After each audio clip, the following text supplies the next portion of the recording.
స్విట్జర్లాండ్లో జనాభాని 2050 కల్లా 10 మిలియన్లు దాటకూడదని చెప్పి అక్కడ కొన్ని పార్టీస్ భావిస్తున్నాయి.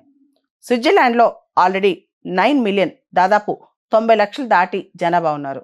అయితే 10 మిలియన్, కోటి మందికి పైగా పాపులేషన్ దాటకూడదు స్విట్జర్లాండ్లో అని చెప్పి Switzerland people's party, Swiss people's party, అదొక ఫార్ రైట్ పార్టీ అనమాట, 1,00,000 సంతకాలు సేకరించింది.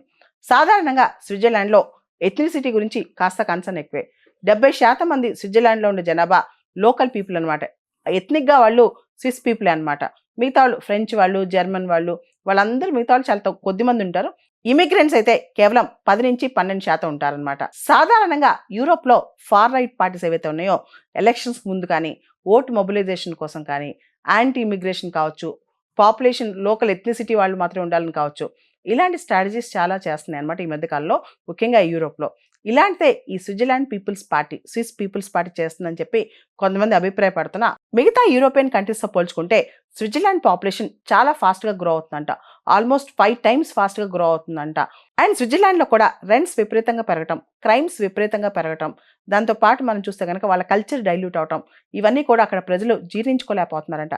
కాబట్టే అక్కడ బయట నుంచి వచ్చే జనాభాని నియంత్రించాలని చాలామంది భావిస్తున్నారంట. అంటే పాపులేషన్ మీద క్యాప్ పెట్టాలా, స్విస్ జనాభాని నియంత్రించాలా, కేవలం 10 మిలియన్ పీపులే స్విట్జర్లాండ్లో ఉండాలా, అది కూడా లోకల్సే ఉండాలా, దీని మీద స్విట్జర్లాండ్లో ప్లెబిసైట్ అంటే ఒక అంశం మీద పబ్లిక్ ఒపీనియన్ తీసుకోవటం. స్విట్జర్లాండ్లో మనకు తెలుసు కొన్ని డైరెక్ట్ డెమోక్రటిక్ ప్రాక్టీసెస్ అక్కడ చాలా ఫేమస్ అనమాట.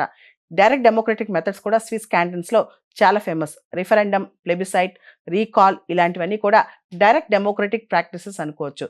స్విట్జర్లాండ్ క్యాంటన్స్లో ప్రజలే కూర్చుని వాళ్ళ నిర్ణయాలు తీసుకుంటారు.